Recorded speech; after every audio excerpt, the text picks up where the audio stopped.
always been great about the CLA Summit, it's getting some discussion going, but it has a tendency to push presentations over time, and it gets harder and harder as the room gets bigger.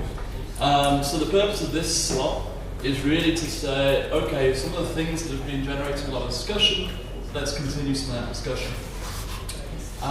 So we've had a few people in different rooms kind of trying to take notes on this, and one of the things that I think is particularly interesting that's come up is about training or passing on this knowledge to other people in your team or in your company. And actually I think it's particularly apt to talk about this now because you've all been here, hopefully you've all got a lot from it. So hopefully you're already thinking about how can I pass this on to my team, how can we work with that. So to that end I want to invite up a few people. This isn't a fire questions at them, that they have all the answers. It's more as a few people who have some interesting points, and then we want to speak with you and get some discussion going on this. So I think if Wolfgang, Fabiola, and is Rob, Carol in here somewhere? There we go. So I think Wolfgang's presentation yesterday, the first day triggered a lot of this conversation. And him and Rob are going through the Centre of Excellence program, so they've been thinking about this a lot. And you all know Fabiola. But you've seen a lot of teams as well, and so that's kind of why I thought these guys would be a good starting point. So we've got chairs. I don't know. It's not my plan to keep you up here for ages.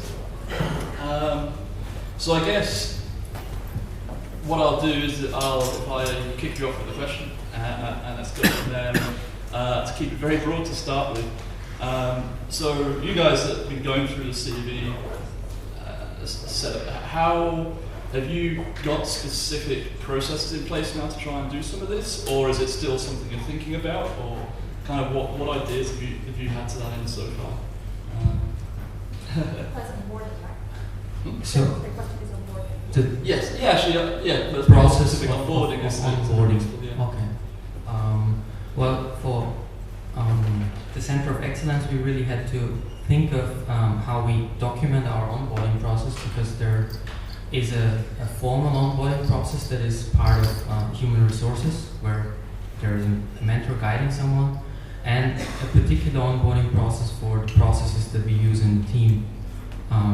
And we more or less came up with the idea of what we already did, just write it down and document it into a flow, and that was rather something that was somehow helping us to see, okay, these are the steps we also need to do for someone who is really coming new the next time, to keep that in mind. Otherwise we would have done it always differently for different people.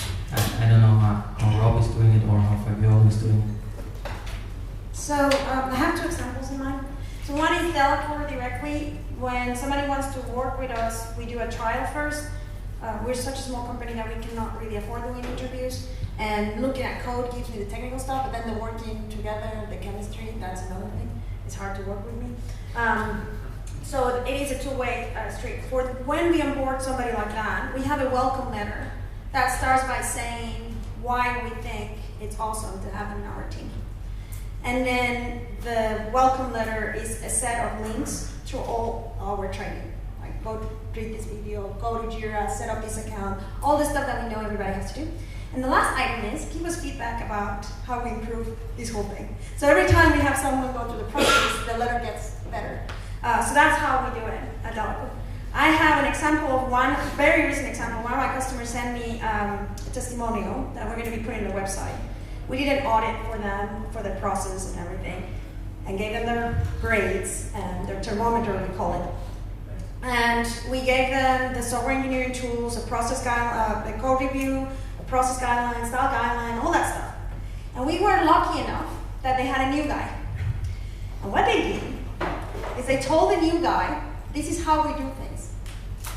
And they had the new guy read all the processes, figure out OPI analyzer. Yeah, I know. They sent him through LabVIEW Core 1, Core 2. And when it was my turn to interview him on the audit, he said, yeah, we do code reviews, of course. We use the analyzer, that's how we do things. And I called the manager. I'm like, dude, everyone else is saying you don't do these things. And the new guy, are you using him as a guinea pig? And the guy was like, yeah. So they actually tested all the processes with somebody that didn't have any preconception or judgment of, is this going to work or not? And then they started inviting the rest of the team to the code reviews. So the rest of the team was like, wait a second. I mean, this guy is smart, but he's not any smarter than anybody else we've had. How is it that in 2 months he's producing good code that we like?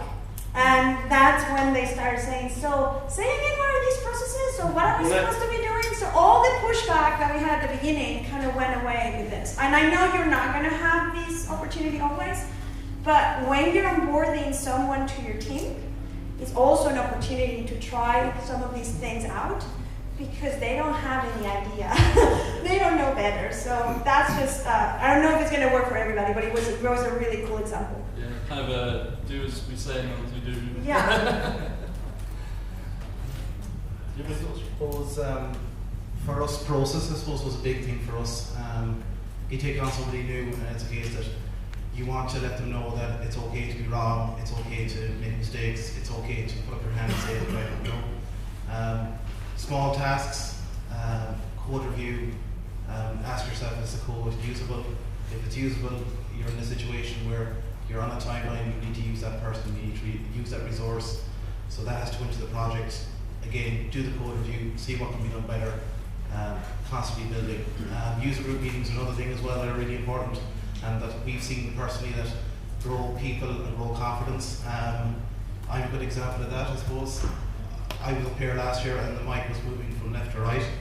I'm up here today and I'm a little bit more confident because I've been literally talking to 90% of my team every single day. We have our user group meeting. It's a case that it opens up that dialogue, and for a new start, and particularly for onboarding, it's that chance for them to see that you know, the team isn't that massive monster that they think that they've joined.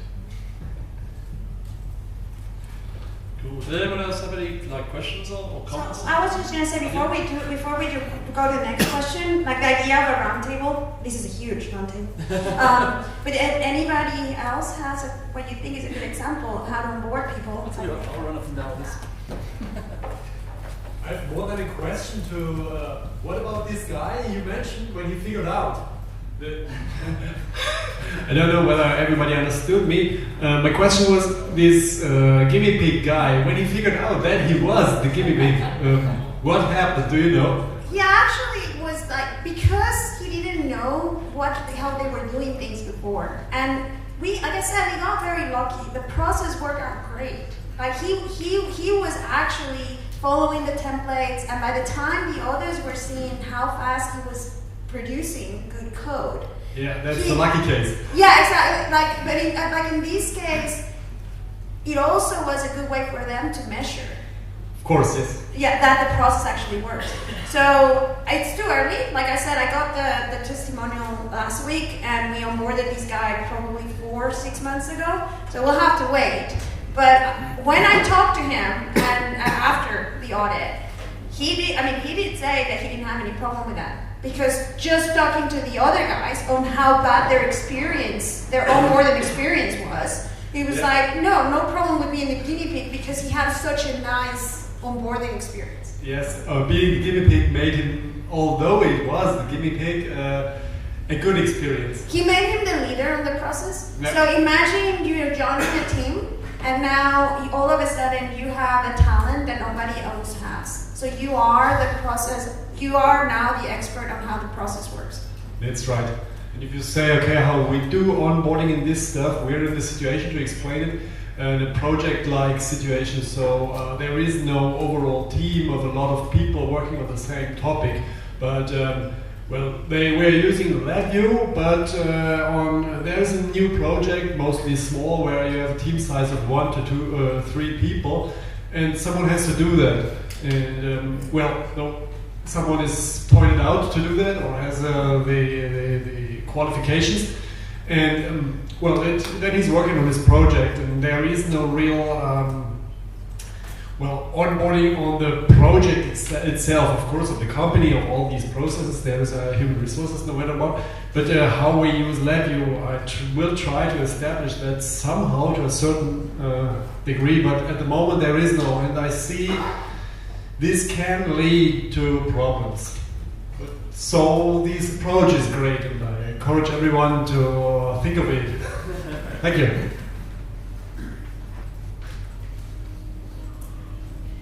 So look, all over. You didn't know they were going to do exercise. Huh? No. I'll burn off the wine from last night, it's fine.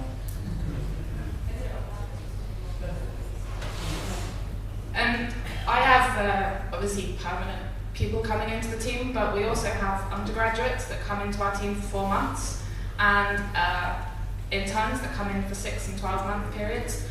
What's your recommendation? Because obviously onboarding a permanent member of staff, we invest far more time, and the first 3 or 4 months is onboarding and getting them introduced.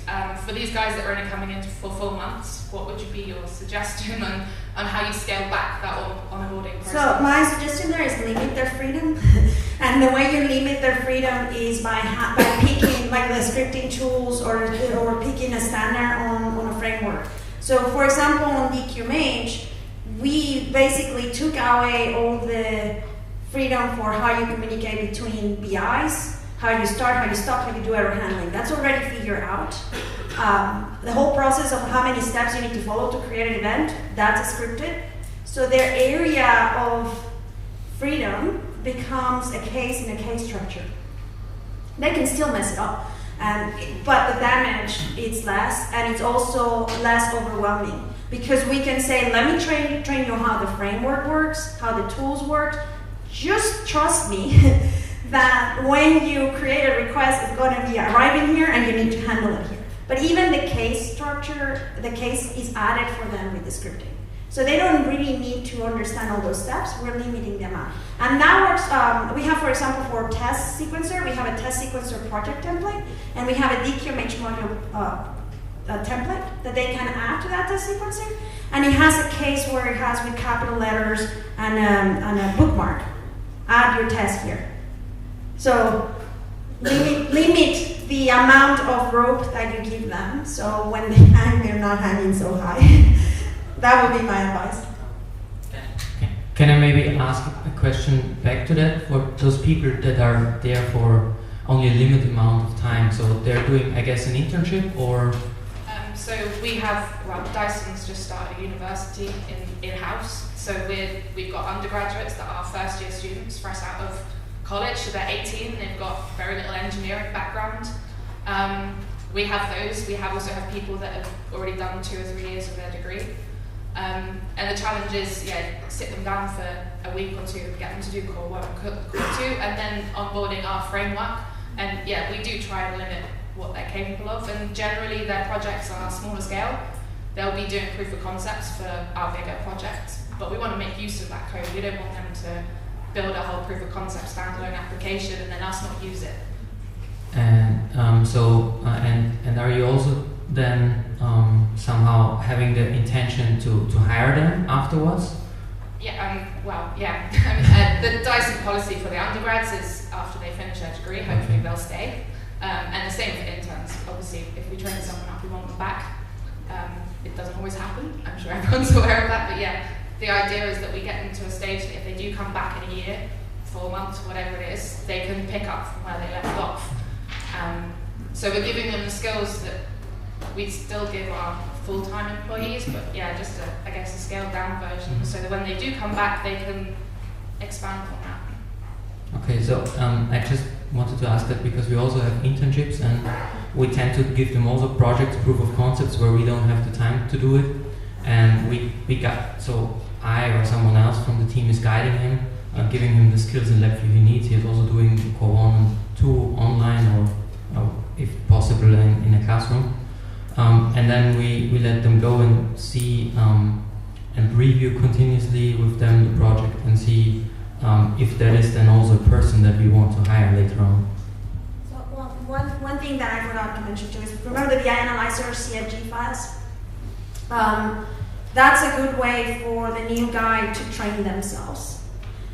These new guy that was the guinea pig, there are custom tests that our reanalyzer adds that tells him we don't do that because X, Y, and Z. So for example, the example that I always give, and it's on the videos, is the file open, where you get the error if the operation cancelled by user. There's a reanalyzer test that we did that tells them you didn't wire the error, or you didn't cancel out, or whatever it is. So that way, before they get to you on a review, they already had an opportunity to self-pay, learn some of these things. So that would be the other thing I would add. A CFG specific for interns that has a specific style and finding bugs tests for them. I suppose for now, it's usually small tasks, non-critical, but I think it's important not to limit their scope either. You need to give them something that's one of those, we want to do it, but we don't have time, that they have an interest in, and just see how far they can go, because that will tell you whether you want to work with them again. That will tell you whether they're going to be the guys that replace you, and that's really important too. So one thing with that you have to be careful, because you have limited time. You want them to have the aha, I built this. So the issue with putting the new guy to do the stuff that we don't have time to do is that they might not get to have that, I built this. So if you have a template or something where they can get that immediate gratification, especially these new generation, I mean, I'm old here, but some of the newer guys, like, they want to see that their efforts is giving something, like within their first day, and it's like, dude, you have to calm down. You're not gonna it takes time. 17 years here. So just balance between giving them the option and see how far they can go, but also making them successful early on. So how many people in the room have temporary project members, if you like, people who come in for 3-6 months? I guess maybe 12, but I guess the payoff for 12 is a bit more. So it's fairly, it's probably a third of the room still, so it's quite a common situation. And I guess that's a very different training challenge. So has anyone else got anything on that sort of they do differently? Or?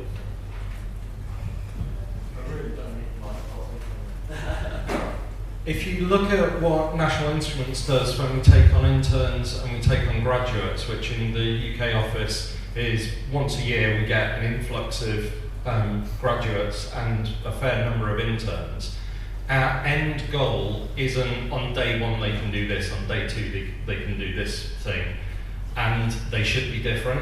It's if they start in September time, come January, we expect the interns and the graduates to be capable of doing exactly the same thing.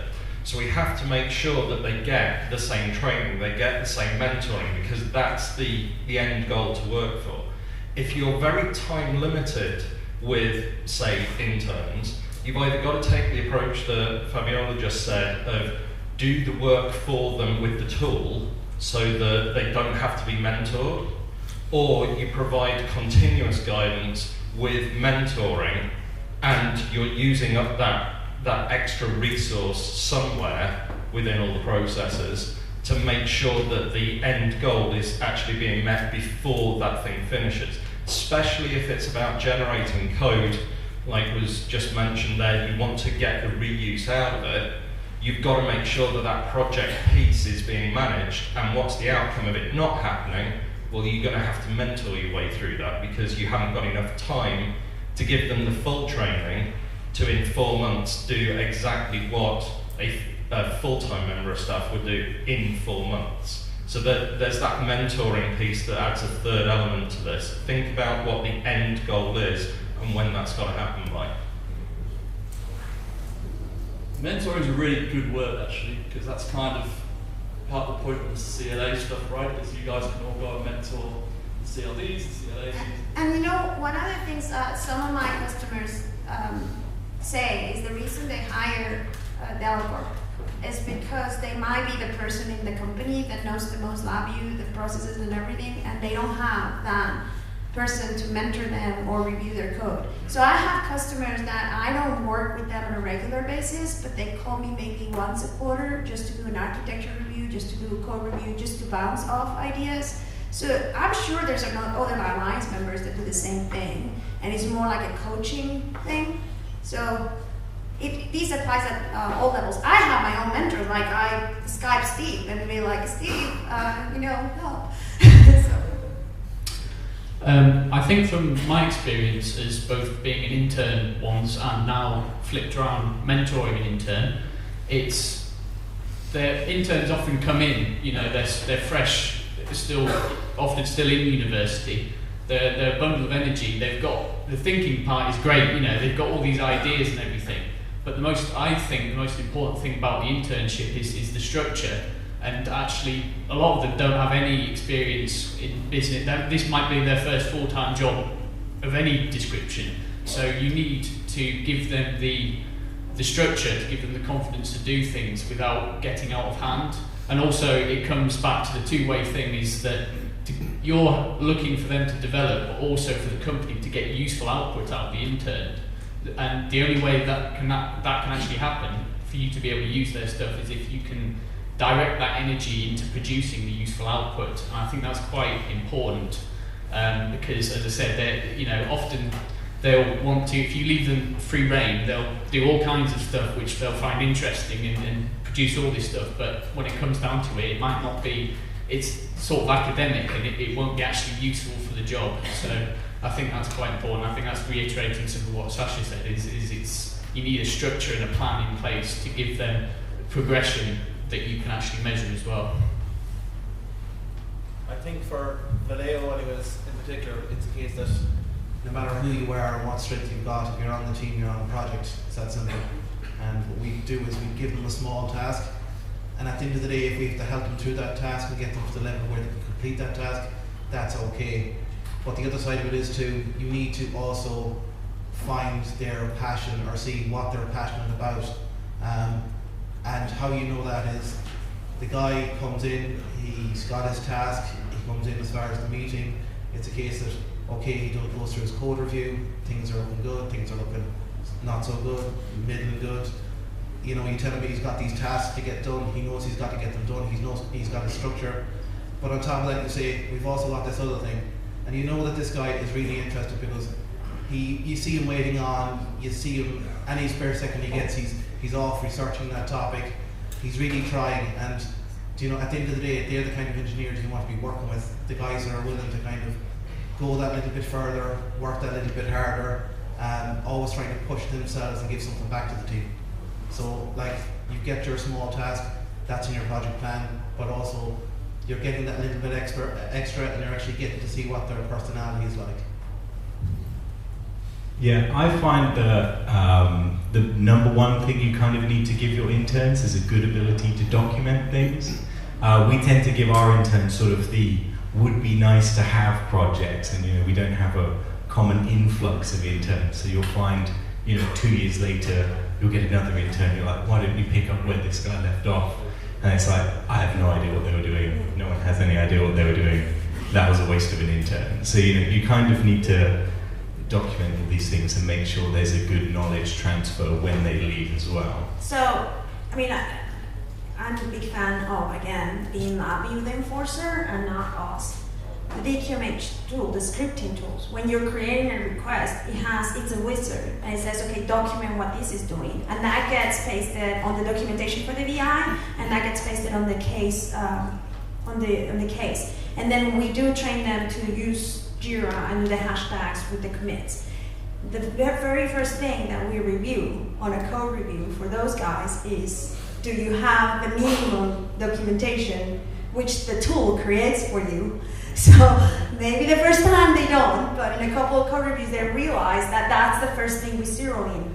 And then we go to the activity on the case in Jira, and because the Bitbucket is connected to that, we are actually able to see the comments. So you're completely right. Is that the very first thing is, can I then take your tool and give it to someone else?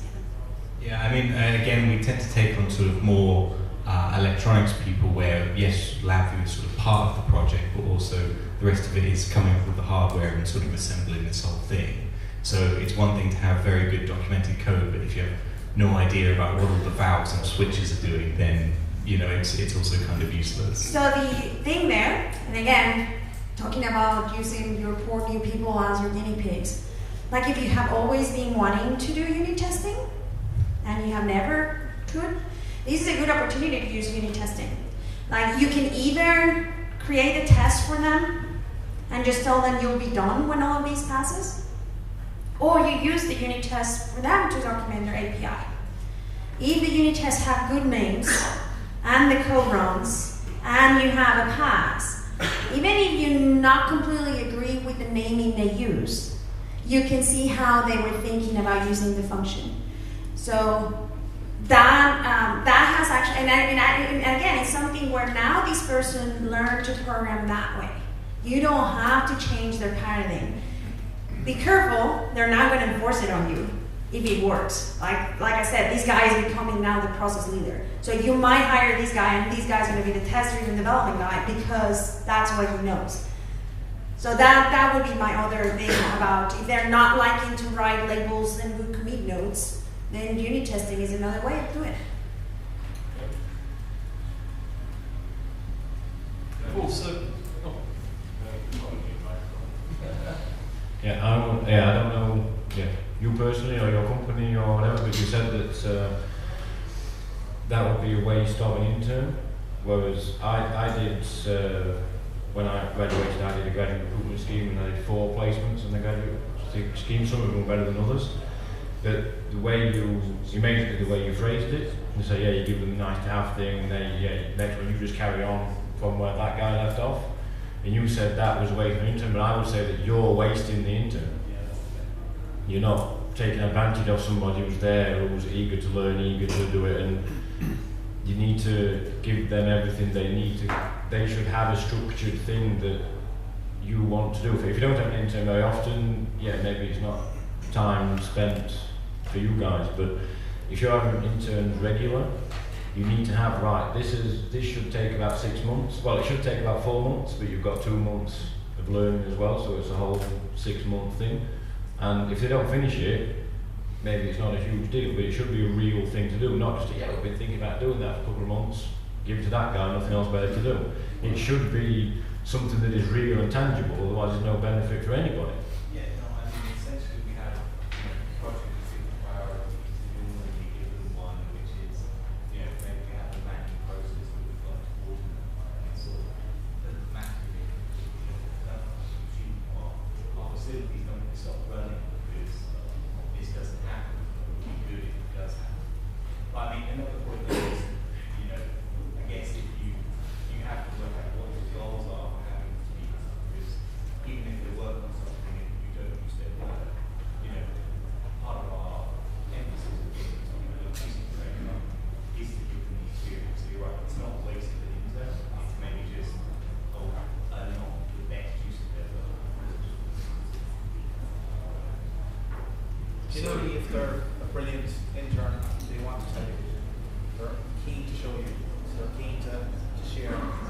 So like you can nearly gauge it on that. If you get them a task and they get to a situation where they're mad keen to get into a conference room with you and show you what they have, or mad keen to go and show you on a laptop and here's what I've done. That's how you know. I suppose on return on investment on doing the small little project on the side, usually it's a case that you budgeted them for that small task anyways. You said that, at best I'm going to get this out of them and the company's got something back. That small task, if you get that return on investment, that's a bonus. So the one thing to be careful about that, it's culture. So not every company, I know it seems surprising, but not every company wants a self-starter, go-getter, achiever to be joining their team.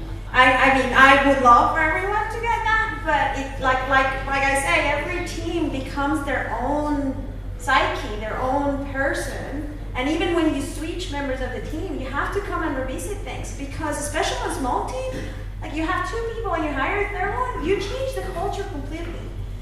So the first thing is figure out what is it that you're looking for. If you're looking for the go-getter, definitely give him the task that it's kind of like impossible to get and see how far they get. If you're looking for someone that's going to have to produce code that I can use, and I want them to produce something that's a structure and follows the guidelines and everything, then I'm going to provide all the structure. The idea is determine what you want to get out of that person. And then based on what you want to get out of that person and what your team needs and works with your team, work back. I am a structure, process-oriented. I want the tools to kind of be there to guide so I don't have to be an enforcer.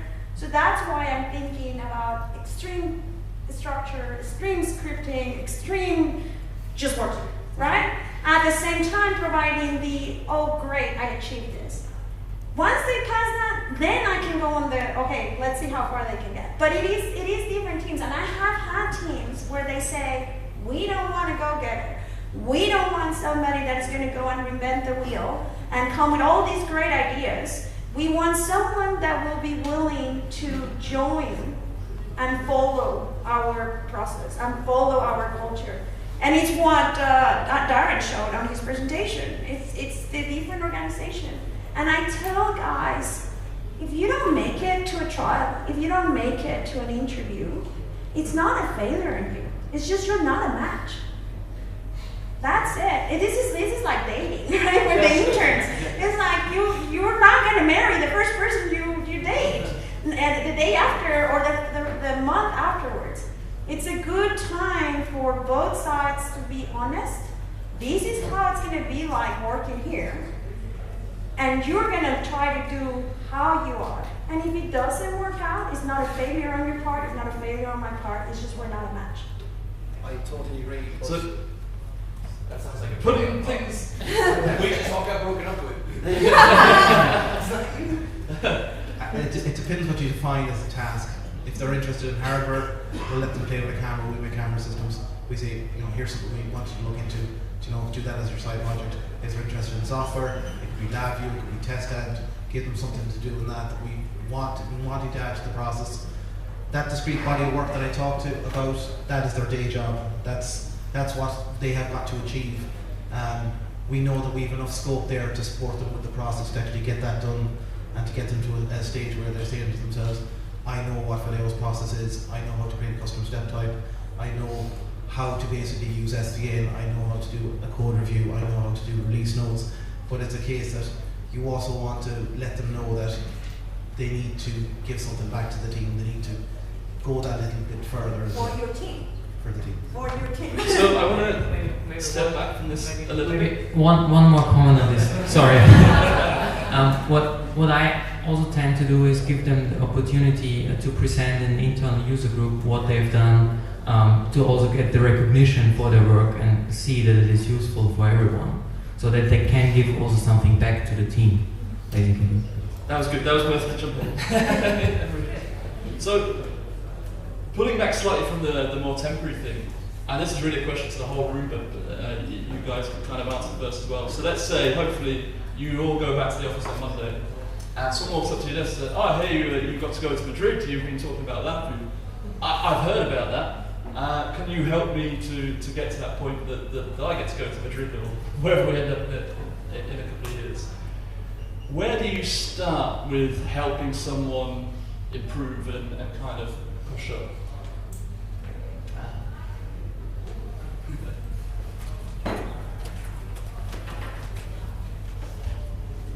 Hi. So our organisation is quite large. We also have a structure in place. It's called matrix management. I don't know if people have come across it. So we have, when we recruit people, they get recruited into the function. Now my function's actually science, so sorry, I'm not a software engineer. And then we have people who manage who manage the programs, so they manage the tasks. And when they need a task doing, they go to the function and get a resource person.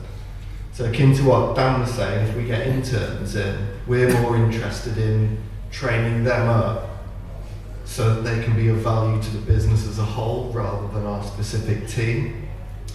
I can't remember what the exact question was. How do you onboard someone that actually is going to be doing LabVIEW? Yeah, so how do you get someone to do LabVIEW? And this is one question. Like a customer would tell me, how do you get to an art? How did you get to where you're at? I'm like 17 years. So that's not the answer they want to hear. So when we recruit someone into the function, we've got a user group on site, and we can say this is the ability that you can get to and things. So we don't. Admittedly, we should have a bit more of a rigid code review structure, but because people are in the function, we invest much more in the human resource than that kind of stuff. Anyway, thank you. Yeah, the user groups. I think it's got to involve some interaction. User groups is an awesome thing. We've talked a lot about code reviews, and I think that would be high up my list. And like in Pete's presentation, both ways, right? They learn from you telling them what they're doing wrong, but getting them to review your code so they can see the right way and probably improve on that as well. I think a big issue we have not a big issue, but I think in LabVIEW, one detriment to us versus other languages is we don't have as big an open source community. So you can't go out there and just read people's code and see how people are doing things. So yeah, I think those kind of things are really, really valuable. I guess you've got to find a balance between teaching them and forcing stuff down their throat and encouraging them to want to find out and ask you questions, especially in the code review sense. I find, if you've got a big disparity, you don't want to be the guy saying, this is how you should do it. You must do it my way. You want the other person to go, well, why have you done it like that? But I don't know how you get to that. That's the human error of organisation. It's how do you get two people to actually engage and want to learn? You need someone who wants to learn to be able to teach them effectively. Is it Brian Powell's presentations in the Contender Ego List programming is a big part of that, I think. And we were saying that sometimes we have to accept that. I think there's a balance, like you say, between with an organisation you have to say this is how we do things because that makes everyone consistent. But you also need to recognise it's not like a line. It's a boundary, and within there's got to be a range so people can kind of play with that, and then hope if you can get that into people's minds, then maybe you can make it a little bit more. There's also the aspect of people learning different ways. So, and that's also part of onboarding. Like the example I gave you today with going to find examples and actually knowing that there's a tutorial embedded with LabVIEW that you probably didn't know. If you have someone that likes that type of learning, you can basically say, just go help yourself out and read a tutorial, do all the exercises. You're going to get the guy that doesn't like to read manuals and ask for directions, because PDAs now has taken care of that. You tell them to do that, they're going to be miserable. So you also kind of have to figure out what their style is, and this is what makes it hard. A more generic way is I recommend Core 1, Core 2, for sure. And then depending on what is it that they're going to be doing, then more specific onboarding on your code and your style. But the bare minimum would be the Core 1, Core 2. So that's like really interesting. I had an intern in over the summer, so I'm new to this, but I've been trying some things. And so I said to him, I thought, right, let's take advantage of what we've got. I said, go online, there's Core 1, Core 2. He'd done a little bit of LabVIEW, but nothing much. And he hated that. Like, every time he had the videos open, Facebook was open as well. And then so I just said, okay, skip the videos, just work through the examples. And exactly that. And then he flew through. By 3 months, he was at a level where I would have been happy to start letting him loose on client projects. So that's really important, is being flexible to the person. And it's going to depend on the organization. Like some of the big organizations are not able to do that because they might have a checklist that human resources is going to say they have to do this training, check, and then you don't have that flexibility. So in a smaller team, you can do that. I think there's a question back there since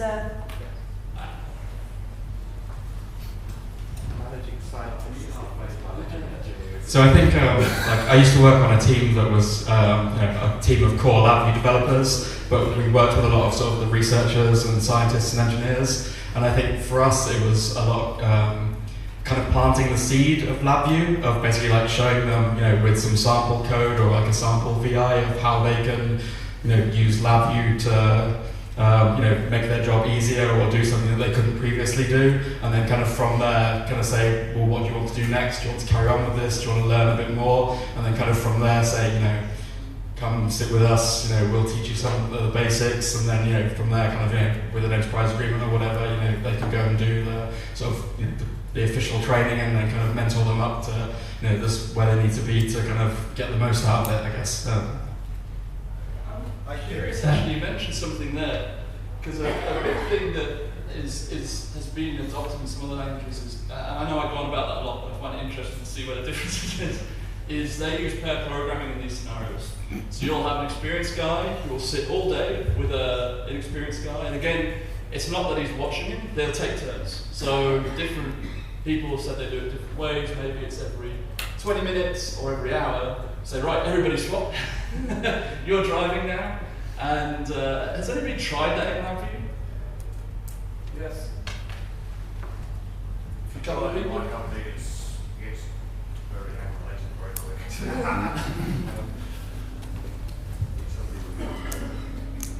So,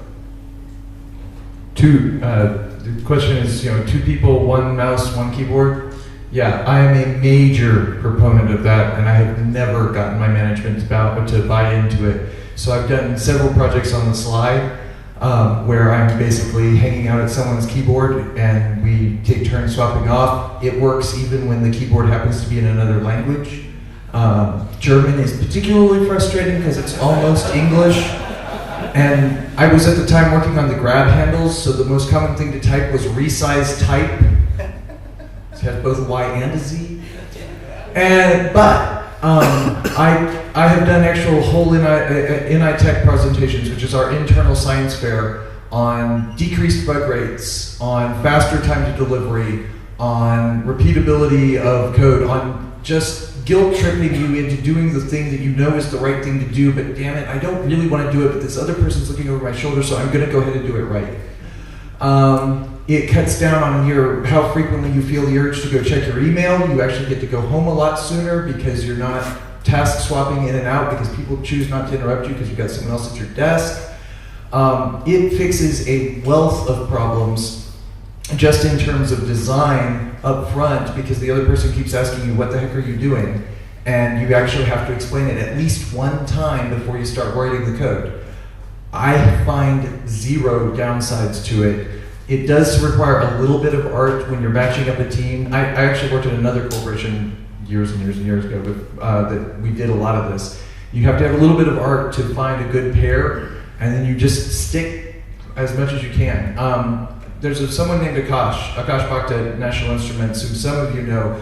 He's my right-hand man for all of the OO development and has carried through. He and I were like lockstep at one computer for months towards the end of the OO development, just sanity checking back and forth. And some of that was we hadn't slept in the week. But no, it's a really wonderful process, and I cannot get most engineers to believe me. And the only corporations I have ever seen it work at is the ones where the manager just says, no, we're doing this, and I really don't care if you say no, and we're going to hold to it for 6 months, and eventually Stockholm Syndrome sets in, and you all agree and you like it. And that's how it has worked, but I've not seen any company that has actually adopted it be unsuccessful. So I have a book recommendation on that. It's called Joy, Inc. It's joy, not happiness. It's joy. You enjoy your job. Joy, Inc. And it's basically a software factory. Nobody owns a computer there. So not only you swap bodies, you swap computers every week. You start with a clean image, or maybe you get the computer that never gets image. Why? You eliminate but it works on my computer. All right, well, let's see next week if it still works on your computer. Did you really push all the dependencies, all that type of stuff? The experience I have on body programming is when I get hired as a coach by someone who already took all the LabVIEW training, and now they have to do the firefighting. Whereas like, okay, I took all the LabVIEW training, and now I need to maintain this code that I didn't write, and I don't know where to start. So what we do is we share screens, and I've done this with people all over the world. We share screens, and first is me reading, like saying, okay, this is doing that, and then they ask him, how do you know that? I'm like, well, I see a cue, and they're like, what's a cue? Okay, parentheses. Let's go do a little bit of training. So at the beginning, it's a little bit of that. Once they start being able to read, or we start adding features, I have them move the mouse and then explain their train of thought. And then we move back to me having the mouse and me explaining my train of thought. I've had sales guys at NI asking me, why is it that this guy is not working with someone local? And my question is, how many of the local people are willing to sit down and have someone looking over their shoulders while they're programming and explaining that train of thought? Yeah, it's more common than you would think. Especially if you get a junior engineer, if you inculcate it into them at the very beginning, they assume it's normal. Oh, this is the mentoring process. Yeah. I'm expecting someone to look over my shoulder, and then you just don't stop. Yeah. So one of the things is for the people that are here that are Alliance members, this is something that's a niche, that if you offer that service, if I'm going to coach you. The other advantage is someone else knows your code on those days you take vacation and you come back to a much smaller inbox because there was someone else there. You just can never take a vacation at the same time as your buddy. That's a wrap. Can I put a counterpoint on this? Okay. The counterpoint. So, my pair programmer would be my mate Johnny, who's like me but worse. Oh no. He's going to sit beside me, and I'm going to start programming. And within, I would say, probably about 5 minutes, he's chucking paper at my head. And then he's bored, and then he's wandering around. So we do buy into pair programming, but we do it on a basis of, this is hard, now we pair program, this is easy, we don't. And that, I think, is actually a more natural way.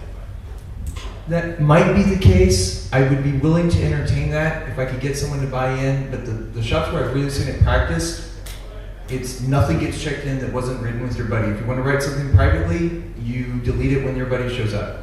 And I know that that's a hard sell. I don't want to spend half my day watching something. Right. That's where it all falls apart. Sometimes it does. It's a boring world where it's like, no. Sometimes it does, but I suggest you at least, so, I agree with there are people in Steve's position.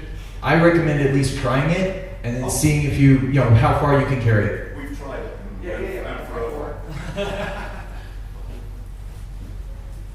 Yeah, I got a question. Where is the middle ground for very small companies working on fixed price projects? Because we're two people. Sometimes we're working in larger teams together with our customers, but we would be having a very hard time. Two people working on one thing all of the time. So what's the idea on that? You don't be around. Yeah, you charge for two. No, actually, it's what I think the middle ground is what Steve said, right? You work on your own for as much as you can, and then when you hit that roadblock, that's when you would say, "Hey, buddy, we really need to buddy up on this one." And I think actually going back to what Mr. Mercer, it doesn't necessarily just have to be for difficult stuff. It can be on occasion. I often nobody said. Come to their program where we And we did it when I got my new colleague. This is while you're working. If you do it what Steve is explaining, it's a little bit like peer review. It's like, hey, you seem a little bit lonely, let's take a look at what you're doing. And then you not only looking at the thing you were doing exactly at this time, but also a little bit of history. Oh, you did this guy like that. Okay, that's for us it's more like peer review. I think on a not that formal review, meeting. So we try to make everything formal if we can. I think on a more serious addressing that, just because if people haven't heard of it, it may sound up on those lines as well. The idea here is both people own that code. It's not this is my code, look at how I'm programming. It's you're both inputting it, it's just one of you has your hand on a mouse at the time. But I know you weren't necessarily saying otherwise, but just to clarify. And some people use like a chess clock to to really do the swapping, because you will have someone like me that will try to, catch it and not let it go. So you put some mechanism like that forces the swap. The nice thing also about pair programming is the having to explain your train of thought as you are coding. It slows you down, especially someone like me, that I'm thinking like 5 steps ahead, and will help you make less mistakes because you're doing more of a mindful coding instead of just throwing code. But if you've got some sort of methodology, quite a lot of what you're doing is repetitive stuff. I'm not going to sit there and I'm now going to... We scripted that. We scripted the repetitive stuff. There's very little that should be new in a well-structured programming environment. If every day is a new vista of adventure for you, there's something seriously wrong with it. So just a couple of observations. The first is that I'm always talking about what I'm doing, whether there's somebody there or not. Yeah, I discovered that when I got a body, when my husband started working with me. Yeah. I didn't realize how much I talked to myself until he was So there. sometimes the dog walks in and says, "Is everything okay, Dad?" And then the other one is, as I've understood it, Steve, it's not so much that you're not watching the other guy work. The guy on the keyboard and mouse is actually the passive party from the intellectual standpoint. So he's your, you're the one, the observer, the one who's not driving is driving intellectually, and the reality check is coming from the guy who's actually got to make the mouse go where it's supposed to go, and in the process he's going to be like, wait, what? No, that's a cliff, stop. Well, I was forced into this situation in a very secure environment once, and the computer was a secure environment. And I wasn't actually allowed to touch the computer, but I had to make a modification. And sat in front of me, and I was remotely directing his hand. So delete that, do that. And it's carried on for about 10 minutes until I got bored, and I leant in his ear and I said, "You're my prison bitch now."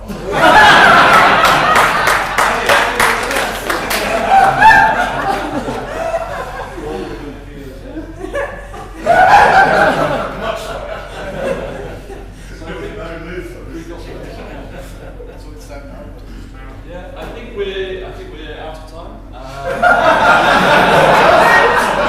with that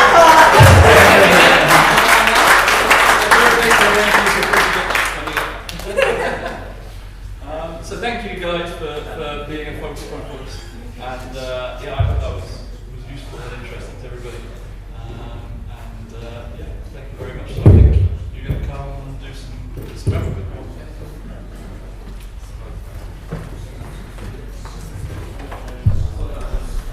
Go for about 30 seconds. Who's gone to NI Week before? Who's gone to NI Week and you sat in a bunch of sessions that were sales pitches and you got ticked off about it? All right. The champions stole the software track this year. They hijacked it. So the LabVIEW champions now are directing. We've got 3 rooms for 3 full days. These types of presentations. Every presentation is given by a CLA, a LabVIEW champion, or a partner or a senior engineer at National Instruments. No sales, no marketing. It's called the Software Engineering Process Design and Architecture track. So if you've thought about, well, I want to go to NI Week, but am I going to really learn anything? Are there going to be really good technical sessions that are really good LabVIEW sessions? This year there will be, so I just want to put a pitch in for that, and hopefully that was less than 30 seconds. Thank you. That leads me in quite nicely, actually. So some of you may have heard about a few people talking about something called GDevConf. Just wanted to take 30 seconds to explain that as well. So hopefully you've all found this hugely valuable.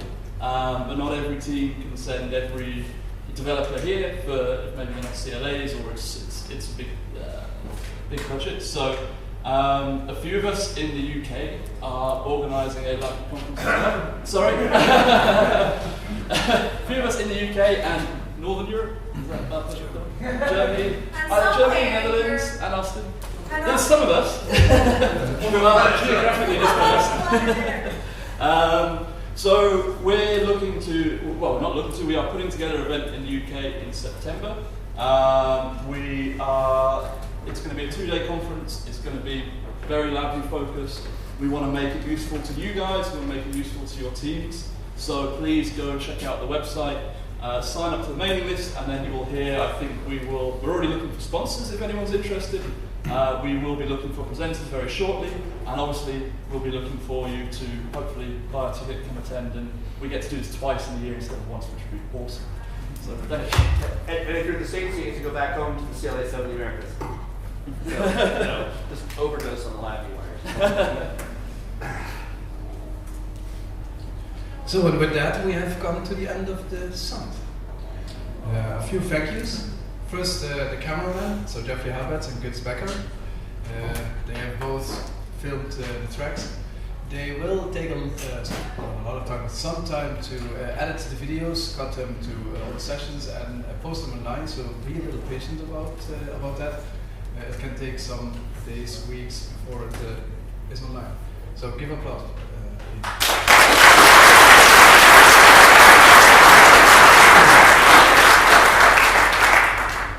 So then, of course, a big thank you to all of you for coming to the summit, to make the summit what it is. A big thank you to the presenters who volunteered and took a large chunk of the time that they didn't have to create presentations, come here and present all their awesome knowledge and teach us in the latest techniques of LabVIEW. Thank you goes out to Professor Marcus Hyde, who helped in the background, organizing also the round table discussions. And I want an place for the technical team of the hotel, who did an awesome job with the audio.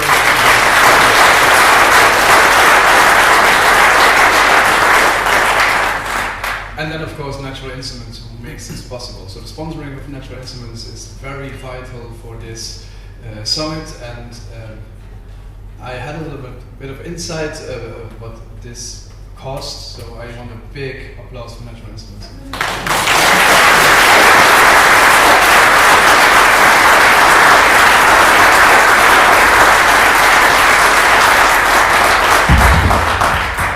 All right, so before just wrapping it up, of course, big thanks to Pascal. He just carried a lot of burden with that. Pretty much all the team that you see there for the inputs and the collaboration. Now James will be taking up the torch for next year as the chair, so thank you already.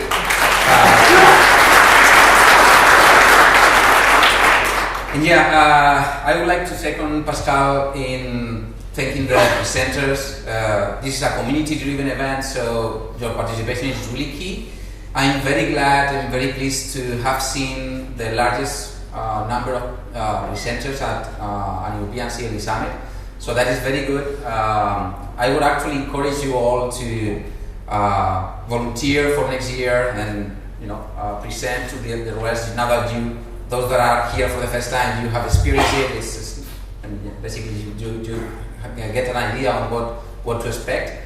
And yeah, we basically rely on you just to make this summit successful. So we will be sending a survey to all of you, or all of the attendees next week. Please fill out that survey where you will be asked about feedback, basically to make us improve, help us improving the summit.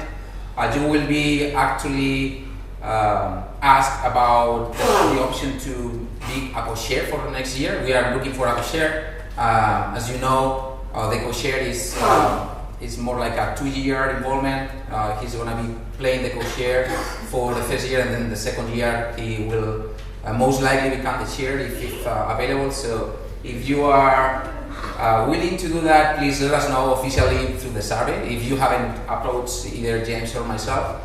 And yeah, let us know locations, themes for next year. Everything will be in the survey, so please fill it out and let us know how to improve. Okay? Yeah. You need to find a slide deck for presenters, and where should they be sent? Oh yeah. So Some slide decks are already shared on the CLA community. Everything will be shared there. Pictures, the videos, all instructions to download the videos. So everything will be there. Should we do our own upload? Here it is as a forum post. Is that even? Yeah, follow the lead. Yeah. It's already coupled and just put it on the document section. Okay. It's already like 4. So if you go